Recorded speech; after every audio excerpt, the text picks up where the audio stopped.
turns the stream on, she can hear you.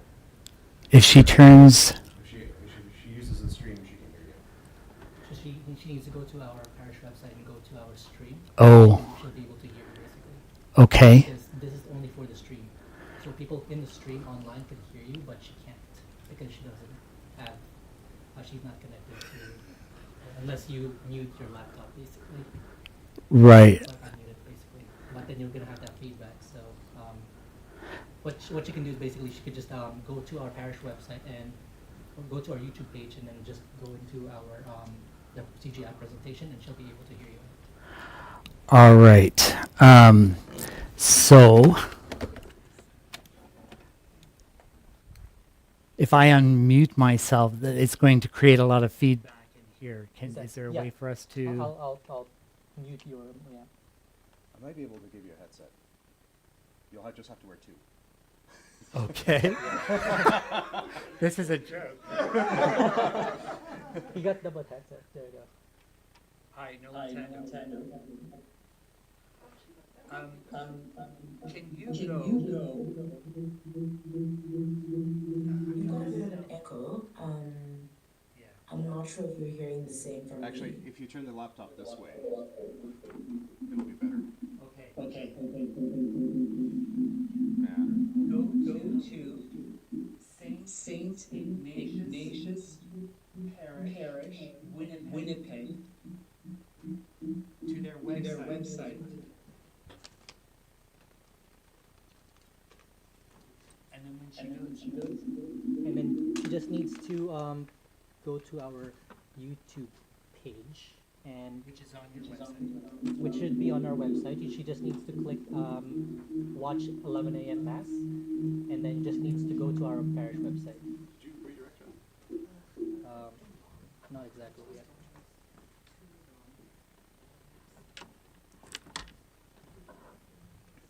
Where is she? Johannesburg?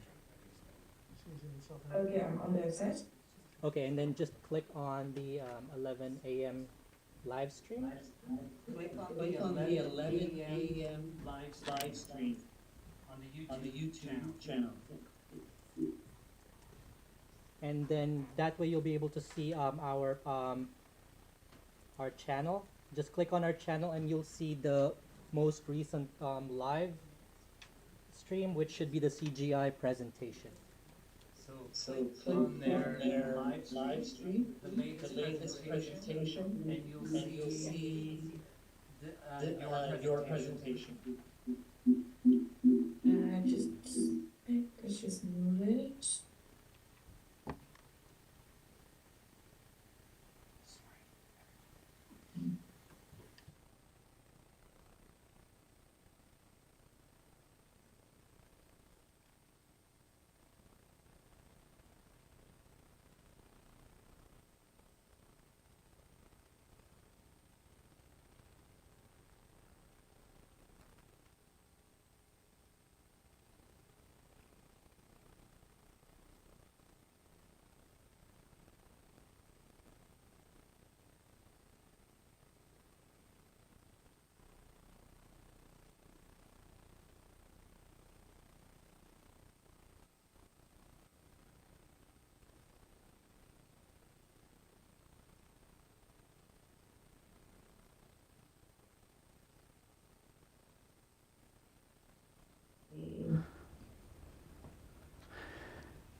So you know what I think? But there doesn't seem to be any sound on this end. We hear her perfectly fine. So You know what I think? There's sound on this end as well. okay.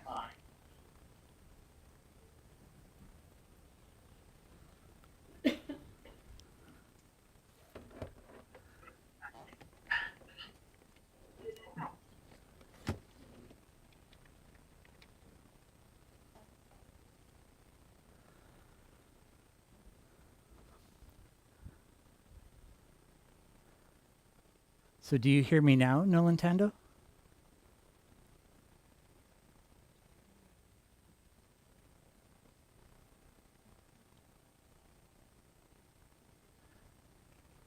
Do you hear me, Noluthando?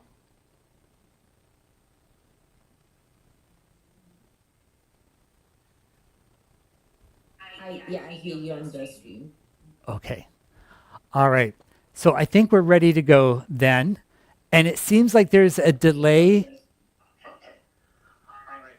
So I think we're ready to go then. And it seems like there's a delay.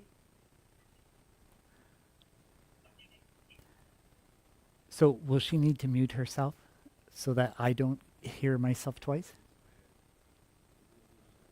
Okay. Will she need to mute herself so that I don't hear myself twice? Okay. All right. So, welcome here. I'm Peter from Canadian Jesuits International, and it's good to be here with you today.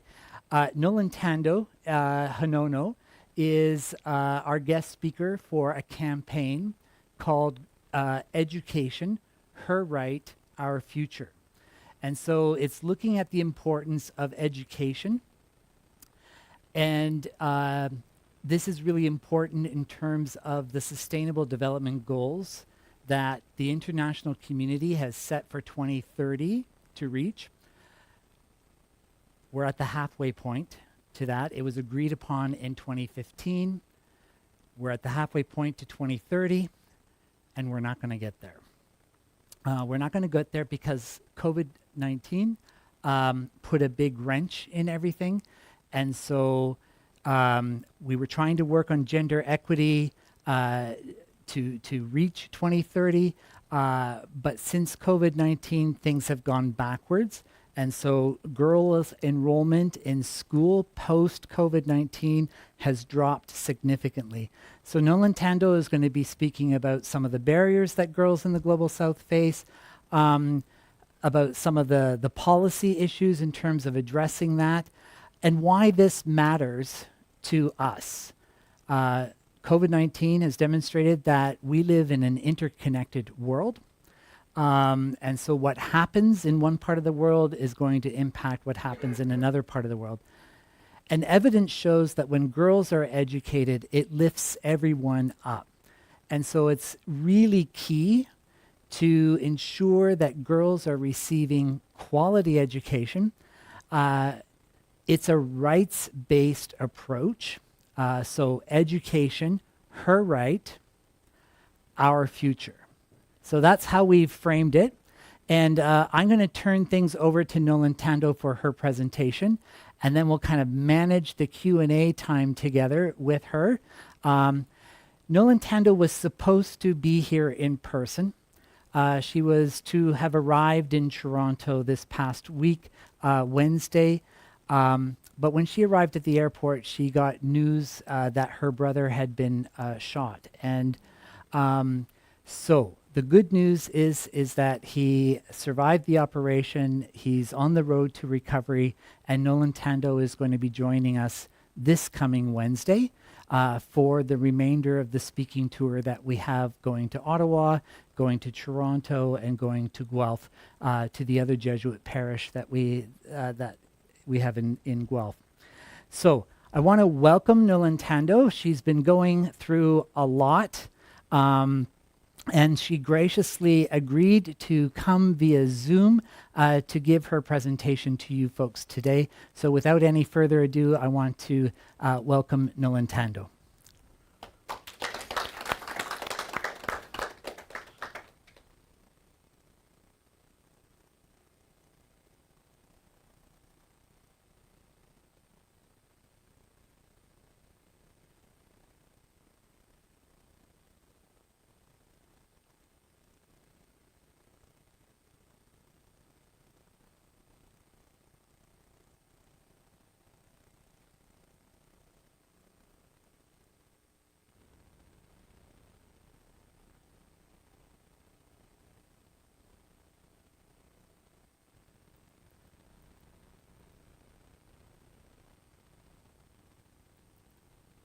Potential to be completely taken away at any point.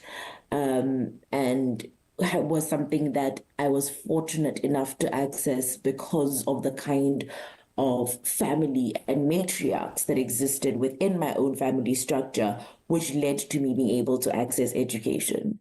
Unfortunately, I existed in a space where I was able to see the disparities between children who were able to access education and those that were not. And those disparities were something that created a significant discomfort in me. But beyond that, the work that I had to put in to be able to access tertiary education made it so that I became significantly more aware of the fact that there were so many things that made it difficult and so many barriers of entry for many young people in the global south in terms of being able to access said education.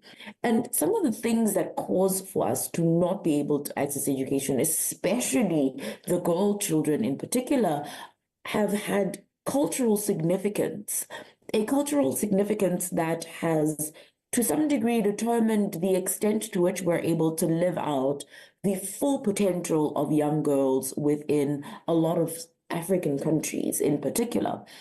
And most of these are as a result of the very patriarchal nature of the societies that we exist within, and the understanding that girl children are groomed to become wives and to become mothers and take care of children, and therefore become family matriarchs.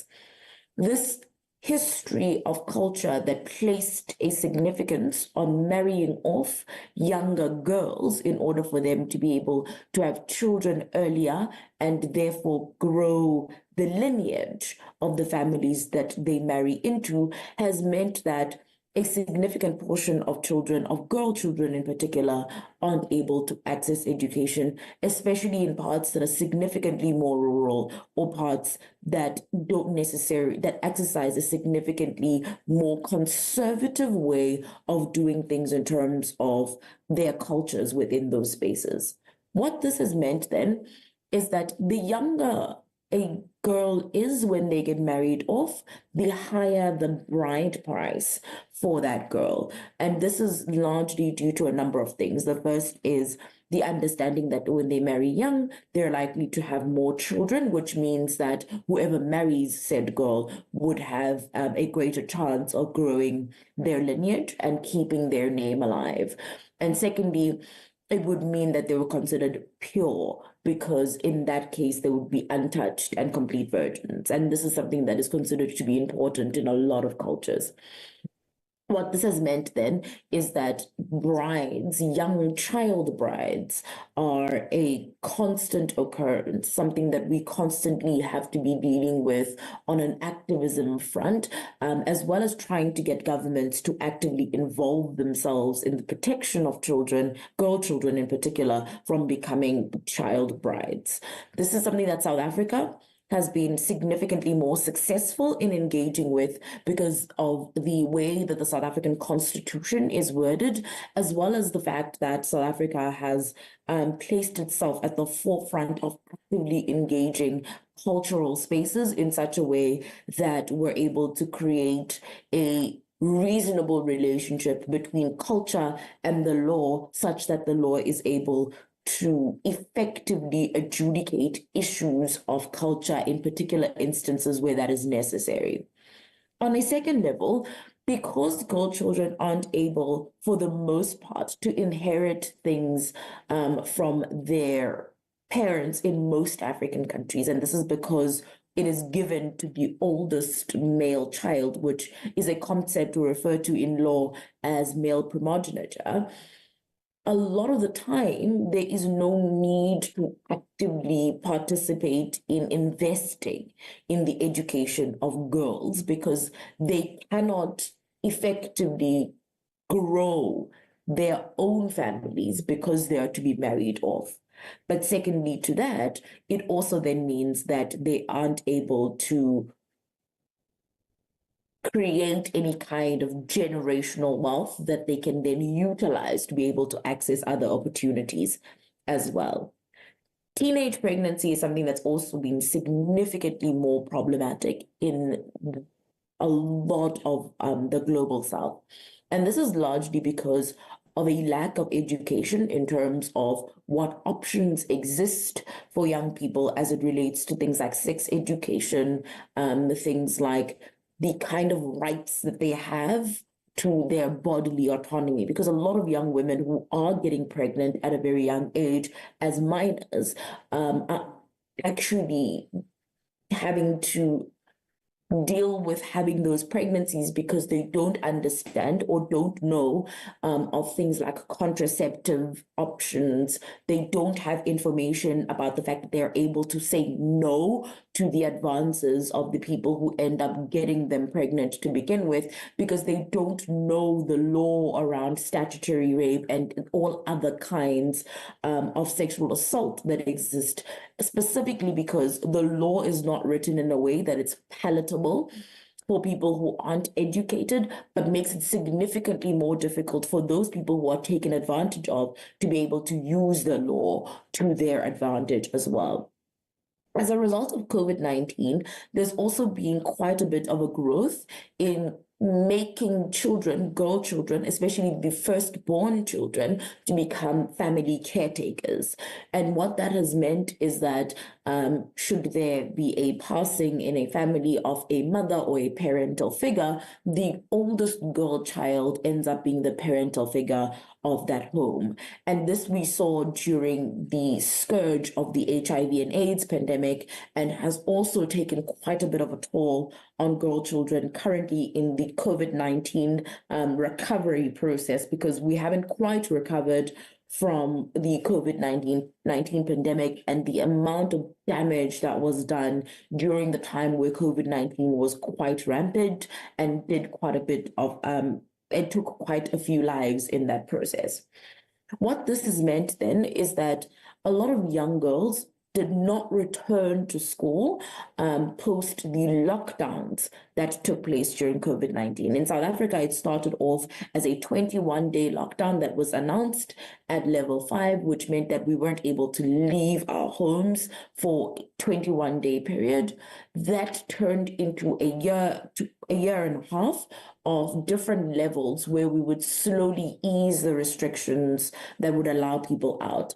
What that meant for education, though, was that only children who had access to technology or had access to schools that were able to give them access to that technology were able to continue with schooling, and others would be left to be 2 years behind. The problem with being 2 years behind the class you originally were meant to graduate or matriculate with is that many parents then no longer see value in sending their children back to school when they're significantly older, and believe it's better for them to then just seek out some kind of employment.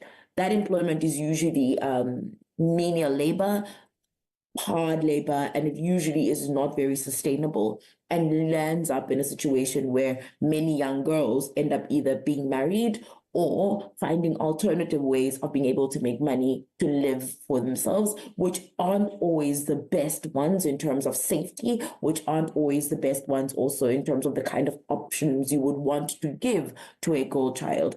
As a result, then, this has meant that a lot of work has had to go into creating programs that would bring young girls back into a space of education. And in the extent where the government has failed, multiple non-profit organizations, non-government organizations have tried to do quite a bit of work to be able to create some kind of programs or different kinds of ways to create that access.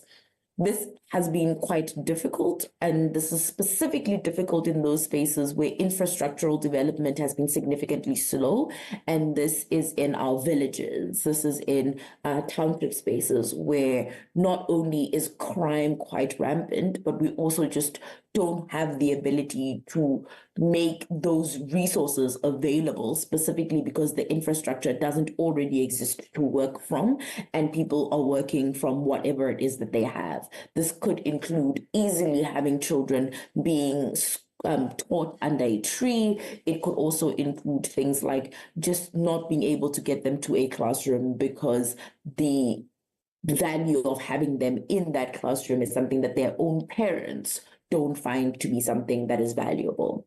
Finally, then, in terms of the barriers that exist, there's quite a bit of a problem with political spaces within different countries in Africa having multiple conflicts at the same time. So you've got Somalia with quite a few issues. There's Cameroon with the Anglophone, Francophone conflict. There are multiple countries that are currently dealing with massive conflicts that mean that people have to flee those countries into neighboring African countries. Many of them tend to go down to the south because the south tends to be significantly more liberal in the way in which it interacts with different things, including refugees. What this has meant then is that a number of people enter into these countries and it takes them a significant amount of time to be able to access refugee status or even asylum seeker status, which means that for a lot of time, they aren't able to access basic services like being able to take their children to school and ensure that they're able to get an education. Because in order to be able to register into a school, you must have documentation that allows the school to be able to let your child in, because each school must be able to account for each child that is in that school, each set of resources that goes to those children, but also just in general, in terms of safety, they need to be able to have the safety regulations met in terms of registering the child and making sure that they are on a class list and making sure that they are in a particular class that they are allotted to, so that if they are missing from that class, we're able to track them.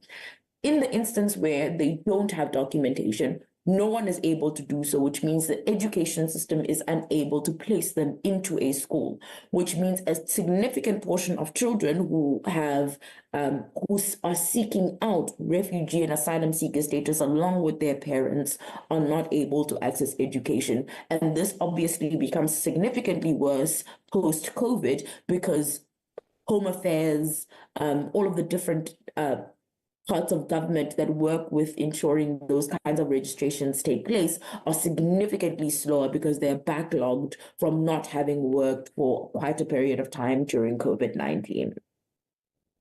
So I've told you all of this about why there are barriers to entry, but what is most important in this conversation is why this matters to everyone, including those it does not directly impact. In a more globalized world where we've begun to participate in different ways of communication with one another through social media, even through video conferencing, the way that I'm currently speaking to you, it's become significantly more clear that in order for any part of the world to truly thrive, we need to be able to create the kind of environment that allows for that to happen. And most importantly, collaboration is what ultimately leads us to those kinds of environments, because it is what exists in one part of the world that ultimately functions as a way to assist the rest of the world in getting closer to those kinds of developments and growths. As a result, when thinking about education, we think about education as being something that is a constant process of development, something we can continue to build upon to make better in all parts of the world. We often look outside of the systems that we exist within to find inspiration on things that we can use to make better. So South Africa currently has undergone in the last 4 years 3 curriculum changes in our public school sector to ensure that we are constantly able to at least compete on a global level. However, when it comes to access, that is not something that we've been able to effectively push in a way that is going to bring us to that same competitive level. And so when young South Africans matriculate, get their A levels, if they end up doing A levels, and leave to go to the UK, leave to go to the US, leave to go to Canada, they leave behind a massive gap within the African continent, where we aren't able to use those same brilliant minds in a way that is going to allow for greater development, more sustainable development within these particular nations as well. It then becomes significantly more important for us to focus on creating access to education so that when that brain drain does happen, you have a significant portion of young people who remain and are able to effectively ensure the sustainability sustainability and continued development of these global South countries. Because without that development, it then means that the only way we're able to create a more sustainable existence for the global South is through maintaining rudimentary mechanisms of maintaining our economies or even just maintaining our schools of thought. And that becomes significantly more dangerous. One, because they're not sustainable. And secondly, because the more rudimentary they are, the more primitive they tend to be as well in terms of the way in which we interpret specific things, which is why currently we find ourselves dealing with things like FGM. We currently find ourselves dealing with issues of excessive and rampant patriarchy that places young girls in a position where they aren't able to access an education. It then becomes significantly important to create these programs. But most importantly, it becomes important to engage with policymakers and create an open line of communication as it relates to education in particular. For example, in South Africa, the way our constitution is written, especially when it comes to socioeconomic rights, we are allowed right of access to those socioeconomic rights. So, for example, when it comes to education, it is written as everyone has the right of access to education. What this means is you don't have the right to an education. It means you cannot walk into any school and be educated, but you have the right to access that education based on whatever requirements a school has in order for you to enter the gates of said school. In the instance where you are close to only private schools and not government schools, and those are excessively expensive to the point where most people can't afford them, you cannot enter that school if you cannot meet the financial requirements of said school, which means you are at the mercy of whatever the government expects, is able to give at that point in time. The problem with this is that in most instances, because of a lack of infrastructural development, because of a lack of development in some spaces, inclusive of villages, townships, etc., there aren't enough schools to go around. And when there are enough schools, there aren't enough teachers within those schools for the amount of children that end up going to those schools, which means that the quality is significantly less comparative to, and where there are no schools, it means that those children don't get to go to school because it is within the discretion of what is available for the government at that point in time. And so the kind of pushes that need to be made or that are currently being made are those that seek to make policy significantly more narrowed towards creating that access, so that when we look at our constitution and speak about that access, we're able to speak about it in tangible terms that specifically seek to engage the fact that young people need to be given that access in order for that access to exist, especially when we're thinking about the economic disparities that exist between people in a lot of these African countries. Taking South Africa into consideration, we have one of the biggest gaps between the rich and the poor. And so that means that a significant portion of the South African population is very likely relying on that little bit of access that would come from the state. And so if that access is not given at a large enough scale, a big portion of the South African populace becomes uneducated. And even when they do get educated at a primary and secondary level, more often than not, they are unable to access tertiary education, which has been a massive conversation in South Africa over the last few years. We've seen hashtag fees must fall, which was a bunch of protests which started in late 2015 and moved and have been sort of continuous every year, if we're being honest, because we haven't been able to find a sustainable funding model that would allow young people to be able to access tertiary education to this point, which then means the fight, the activism, the push towards getting government to make education, primary, secondary, and tertiary, more accessible to young Africans is something that continues and continues to become the fore of the conversations that are being had by those of us who've had the privilege of accessing education and wish to have that privilege extended to any and all children within the global south, so that they can be able to access opportunity, so that they can be able to create and build using that very opportunity to access education. Because education ultimately is a foundation that is very much required in our current world and continues to be something that is at the fore of everyone being able to access some degree of success.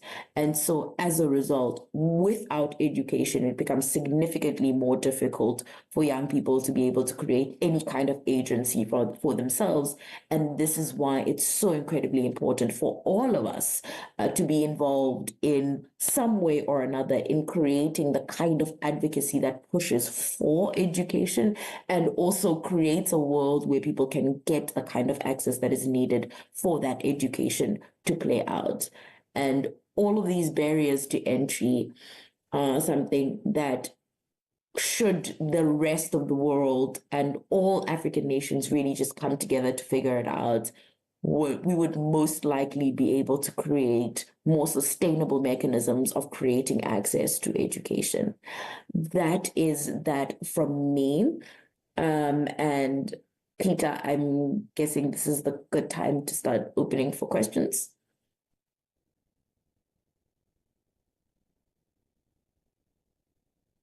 Absolutely. Thank you, Noluthando. Good. So I'm going to take the mic here.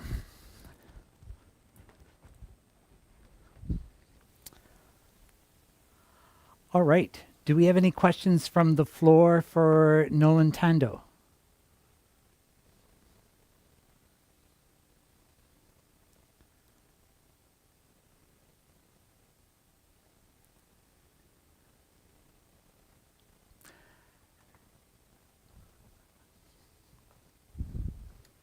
Hi there.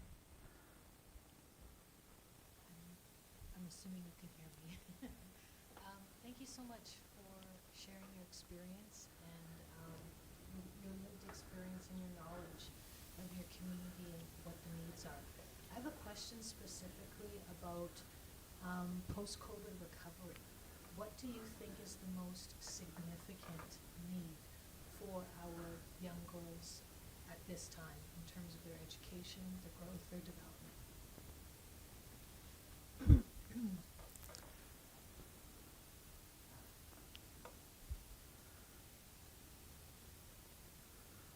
Okay, it's quite a difficult question to answer, and I think the reason it's so incredibly difficult is because it's very contextual, especially in the African sense, and in a lot of the global South. I think there are three major things that are at the fore for me at the moment. The first is, and this is the hardest one, I think, to achieve, is creating an understanding of the importance of a formal education. And that creating that understanding not only to the young people themselves, because many of them actually want to be educated, but creating that understanding to the people who make decisions about their lives, their parents, the grandparents, those who have now seen that these kids can exist outside of an education system and find that that existence is sufficient. I think it becomes very important for us to kind of create that shift in mindset of parents who believe that once a child is 16 years old, they're ready for marriage and can now be sent off to have children, as opposed to growing and developing their own dreams and being able to access a platform with which to make those dreams come true. I think that's the first one, and that's the most difficult one. It's that change in mindset that sort of pushes parents to want to encourage their children to gain an education and become independent. Secondly, I think it's a resource issue. It's an issue of making sure that parents don't have to make the decision between buying a school blazer and buying maize meal and vegetables for their children to eat.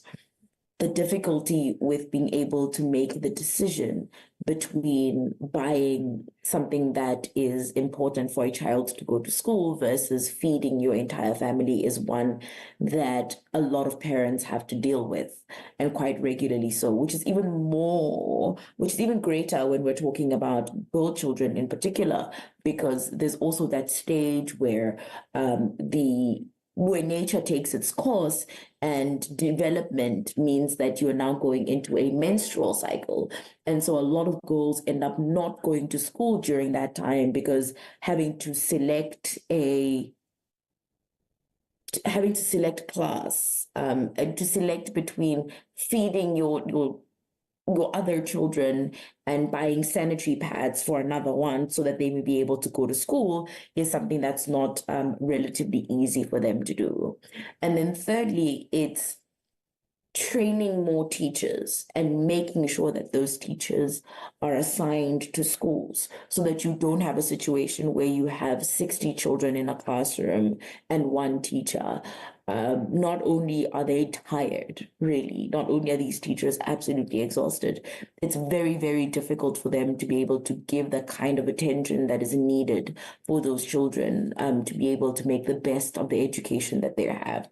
Not to mention instances where there are special needs that need to be met in order for a child to have a good learning environment.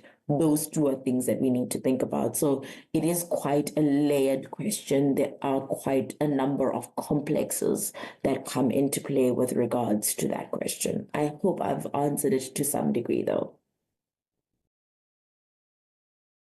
Question wishes to express their gratitude for your answer. Another question. What gives her hope? This is more than a distressing fear. And the layers of complexity that would even begin to be addressed before young girls could ever be educated. What gives you hope in all of this, that there is going to be movement?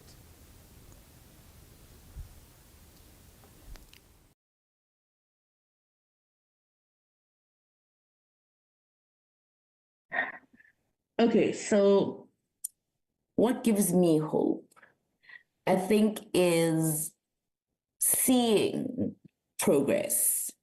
There has been progress, and the progress can be tracked rather from a time where we didn't have girls attending school, where that wasn't even something that was part of the conversation. And now being able to have a conversation about making sure more girls are able to enter the school system and stay within it. I think one of the greatest things that social media, access to content from other spaces has done for us is that it's shown that there's progress in the world and people are moving towards a direction where they're paying attention to the needs of their children, girls, boys, and the like. And so that has to some degree also informed some of the decisions that some parents have made over time. I think there's been also a move towards looking at your neighbor and seeing what the neighbor is doing. And so some people have had their children graduate and have shown pride in having those children become graduates, the first graduates in their families, the first graduates in their communities, the first graduates wherever they are. And that has done quite a bit in being able to inspire some to do the necessary work to make sure that their children are also being put through school and to some degree are accessing an education. So I think that the positive impact of influence that we have on one another has done a significantly great job of creating that kind of forward mobility. And my hope is really that we capitalize on that forward mobility and get more people to be inspired to push and do exactly that. Because that's, I think, one of the few ways we're able to create small but incremental changes within the spaces of education. Great. Thank you for that answer. Other questions? Yep. At your level and at an international level, how did you actually, I see you with the Jesuit International, how did that hook up and how could that be more effective for much more education here? So just to clarify your question, the connection with Canadian Jesuits International and So I Nolan. think it's Yeah. quite important to say that, number one, there are probably significantly more impactful ways of doing advocacy and stuff locally as well, in spaces that you exist within, in small bits that will be able to get some kind of changes here and there. In terms of the Jesuit space and my existence within it, quite simply, I was a very curious and very eager child. And so we had a Jesuit priest in our parish, and I was constantly picking that poor man's brain and trying to get the answers to all of my worldly questions from him. And so as a result, I began slowly doing different bits of work here and there for different things. I've been involved in refugee discussions. I've been involved in different conversations, but my main concern has always been education. It's always been something that I've cared specifically about because of some of my own personal difficulties that I've dealt with as it relates to being able to access education the way I wanted to access education. And so that is how the sort of engagement between myself and the Jesuit community began. It was really out of curiosity, which then sort of began to add on, where I was able to take advantage of a lot of opportunities that I could use to utilize my own skill sets to assist, but also develop those skill sets within the community while working on different projects and different things. Outside of that, though, I've been doing quite a bit of work in preparation of multiple programs to try and sort of bridge the gap in education between private and public school kids, and really understanding the differences either in curriculum and approach, and how we can best create a space that makes for quality education in public schools and quality education in spaces where you don't have an orthodox schooling system, but can create some kind of access to education for children. Great. Thank you, Noluthando. Other question from the floor? Yeah. Thank you, Noluthando. I really appreciate your presentation. This has to do with, I know that probably you're kind of moving towards government-sponsored schools. I just wonder if you could speak to the importance of perhaps having single-sex schools for girls. Do you see a real value of that, or do you see are you ambivalent on that, or is it going to be government policy? It's going to be both sexes.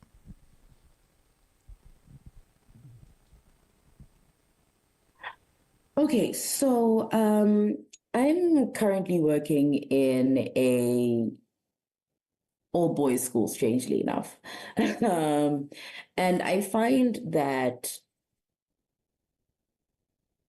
my current focus is probably less whether or not the schools are same-sex or co-ed, but more that more kids get into a schooling space.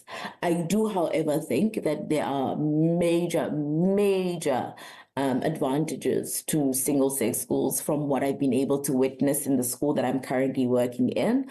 But I think where it does to some degree fall short is on the social end of things and the understanding of some of like the differences and difficulties that are faced by the different genders when you aren't within a space where you're able to encounter them on a regular basis. It does tend to make for issues in terms of sensitivity in that regard.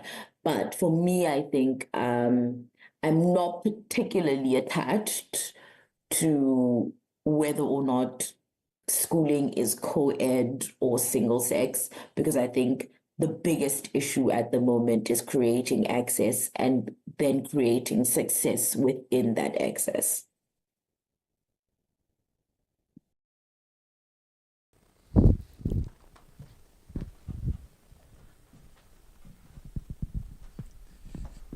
I'd like to go back to your the question of hope and progress, particularly in South Africa, which seems a more progressive country. So, at the political level, are you seeing any movement or shift at a political level in terms of the need for more girls to be educated, and even in society in general, are you seeing more women in positions of influence and power?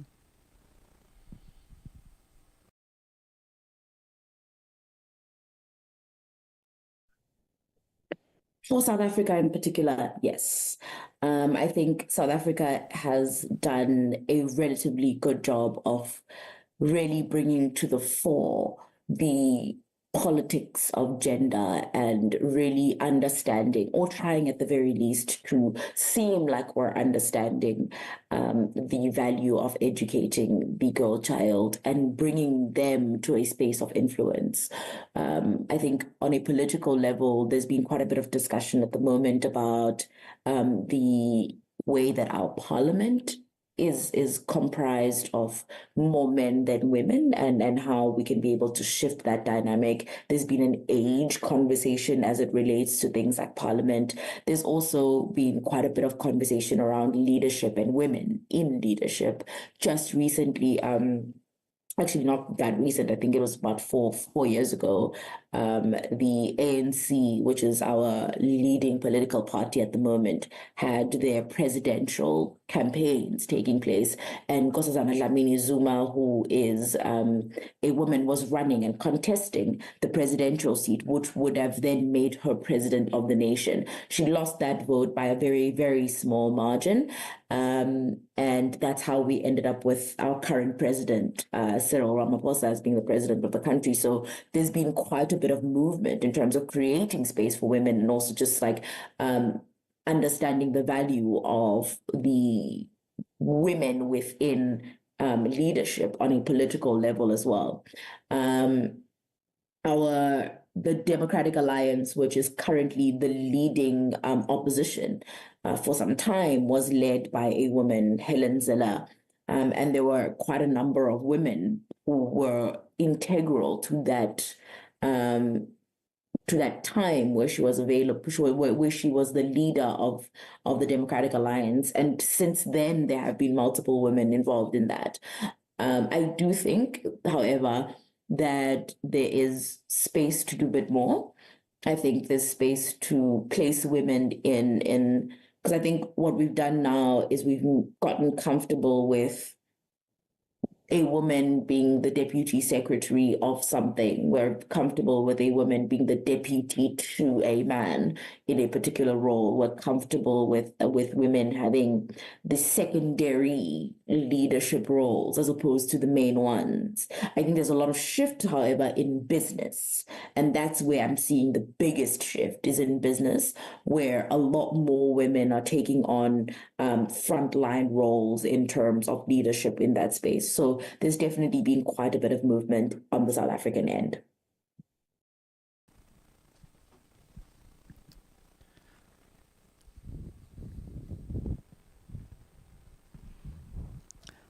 Hello, this is Joanne.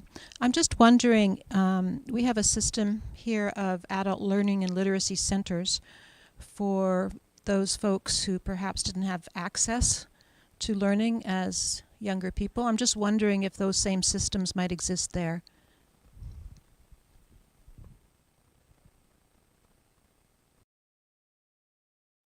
Yes, they do. We do have adult learning systems in South Africa. There are probably a number of issues in terms of the number of such centers that we have, and the extent to which they have the capacity to be able to register the many people who would need to have access to that education. Secondly, there's also probably an issue of how many people are taking advantage of that access, specifically because, I mean, a lot of people probably feel like once you've been at a job for the last 25 years, maybe that's all there is to it. Maybe that's all there is to life. Just stay in that job, make sure you keep your family sustained, and that's about it. And so that does tend to happen as well, that people don't take advantage of the existence of that opportunity, specifically because it means getting out of their comfort zone, but they do exist.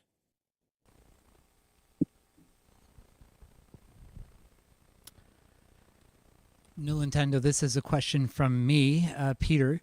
In terms of a Canadian audience, what do you think would be most valuable in terms of what actions can we take here in Canada towards addressing this issue around barriers that girls face in the Global South in obtaining and fulfilling their right to an education?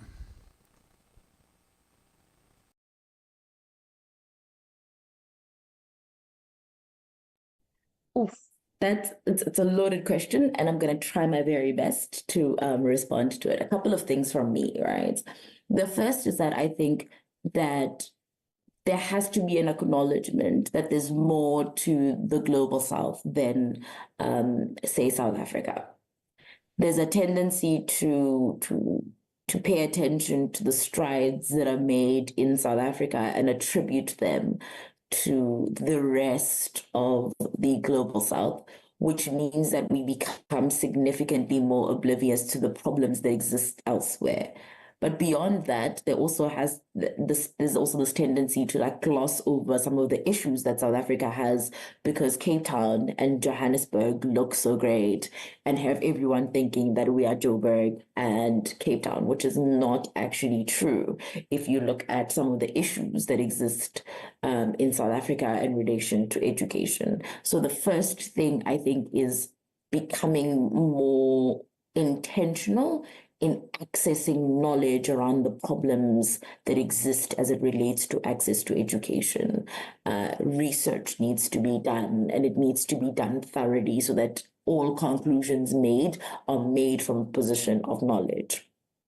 But secondly, I think that there's a greater access to policymakers that probably exists in the North than what does here. There's quite a lot of red tape in South Africa to just gaining access to a mayor, to just gaining access to the most low level of politicians is very, very difficult because of red tape. And I think that when there is a bit of pressure from other governments, especially significantly more powerful governments that are considered to be significantly more powerful, there tends to be a movement in terms of creating policy or even creating programs that support already existing policy at a faster pace or at a pace that makes more sense on the South African end. So I do think that participating in engaging governments, even the Canadian government, to actively seek out partnerships around issues of education, even considering non-governmental organizations and their participation in Global South issues is something that would be absolutely incredible to participate in. But on an individual and sort of lower level, because I think that government-related things tend to be unnecessarily bureaucratic, I think participating in programs within our own schools, within your own schools, where you see the extent to which the schools can share resources. And by resources, I mean every now and then creating partnerships with schools that are outside of Canada in Africa, and sharing resources in terms of teachers, teaching material, sharing resources in terms of exchange programs, creating that bridge between the countries, such that even if it's one that starts off really small, the extension of those kinds of programs can be something that trickles across all of Canada, and maybe even trickles across all of whatever specific country that partnership is going to be with.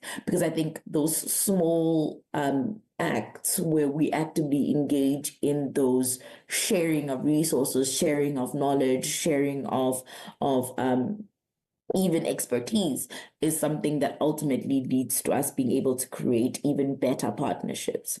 But lastly and most importantly, I think that there's like a lot of bureaucracy in terms of just gaining access to countries, right? For example, my visa to come to Canada was such a nightmare to try and get. And just that alone makes it significantly more difficult to even be able to create those kinds of relationships. And so I think that too is an element that may need to be engaged in terms of how do we make the possibility of sharing things, the possibility of sharing resources, the possibility of even being able to create exchange programs, something that's significantly easier to access, especially when thinking about the bureaucratic nature of government and how much that plays into us not being able to take advantage of the resources that currently exist all over the world. Just to give the audience a sense of what that nightmare was, we had applied for Noluthando's visa in the end of May of 2023. Biometrics were submitted in June. She was told that it would take 30 business days, between 10 to 30 business days, to receive her visa. And we didn't get word of her visa until mid-November, which was already past the speaking tour that we had originally wanted to do with her in the fall. So we had to move everything to this time of year. And we had to ask to an extension or a change in the visa that she had in order to accommodate the timing difference because of their delay and not fulfilling what they had said would be the case, right? So that's the other thing that I just want to flag is that this coming Tuesday, I mean the federal budget has been slowly released over the last couple of weeks, and this coming Tuesday is going to be like the kind of the big final announcement of the federal budget. And so I would encourage us to take a look at what gets announced in terms of international aid development, and particularly tying it into the Trudeau government feminist agenda, so ensuring that spending for international aid needs to go up to meet international obligations that we entered into and we had agreed to, and that it's tied to programs specifically for girls' education. So I would encourage you to listen to what is announced. This is the portfolio of Ahmed Hussein, who is Canada's International Development Minister.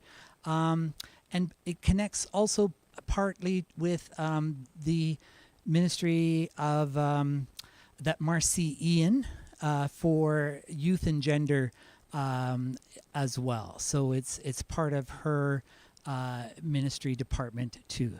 So I would encourage you to take a look at that this coming week, and then write a letter to your member of parliament if you don't see the increase that should be there, and we will send you some information in terms of what we're asking for in terms of the Government of Canada to increase funding for, so that we can meet the obligation of the 2030 Sustainable Development Goals, which we had agreed to in 2015 as part of the global community. So just to flag that for your attention as well. Good. We're just after 1. It's a beautiful sunny after 2. Sorry. Yes, the clock here is wrong. So it's just after 2 on a beautiful sunny afternoon. So I thank you so very much for coming out here. But I did want to give one more opportunity. If there was someone that still had a burning question that you wanted to ask, I want to give that opportunity. If not, we can bring our afternoon to a close. But yes, you have a question? Yeah. I'm sorry, I'm not very quick on thinking automatically, but this certainly sheds a light on the horrible burdens of gender just being discriminated against and all the discriminations that exist. And I thank you, and I'll pray for you that you remain strong.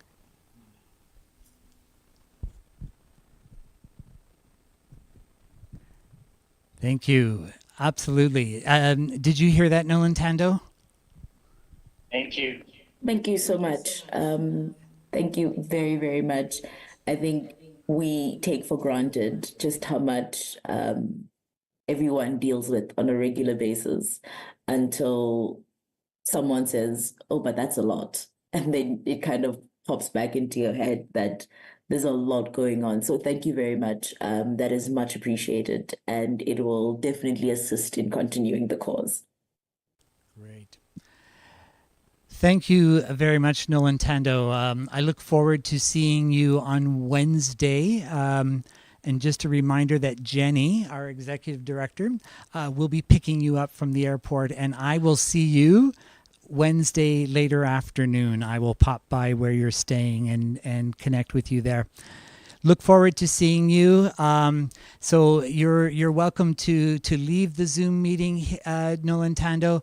Thanks very much for your contribution this afternoon. On behalf of everyone here, yeah, they are applauding.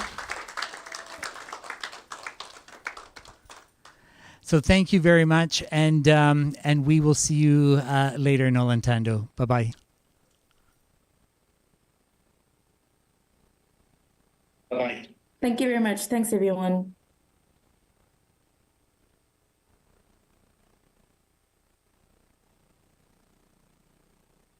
Thank you also for signing in. If you are on our mailing list already, that's great, but it just allows us to keep our records up to date in terms of who from St. Ignatius attended these workshops. So it gives us a picture over time how people engage with us through this Jesuit parish as well. So thank you for signing in. Our publications are on the back there. And just to orientate you to these two publications are specifically on the topic of girls' education. So written by contributors from the Global South. You will find them quite interesting, enlightening. These two, this relates to when I brought Father Jacques Nzumbu from last year here, speaking about the issue of mining cobalt and how that relates to the green energy transition. There is an intersecting connection with girls' education as well. So Dr. Evelyn Mayana, she is a professor at the University of or at Carleton University. And she did a presentation, and you can find it on our website, which speaks about the intersection of girls' education and mining, and how issues of poverty force girls into working for the mining industry, exploitative wages, at risk to sexual exploitation as well.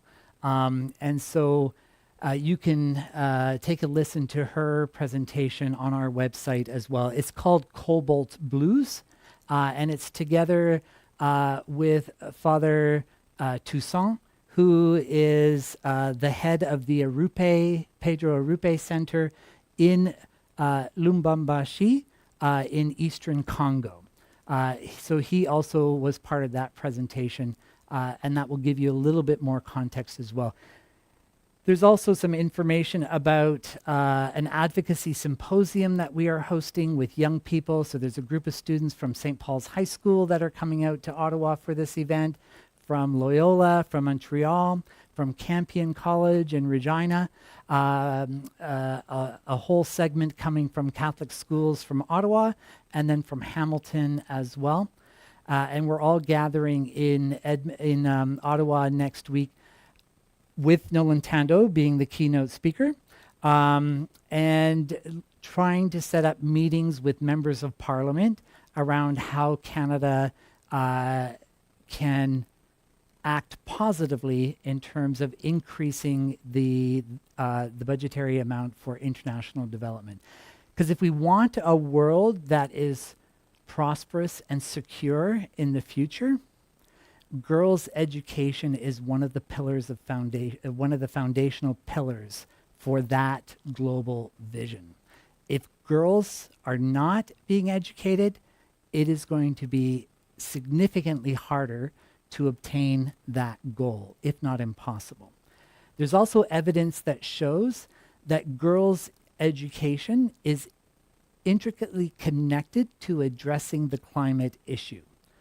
So when girls are educated, they are able to address or to significantly lower implications of the climate crisis by developing different ways of cooking, by developing more conscientious household management.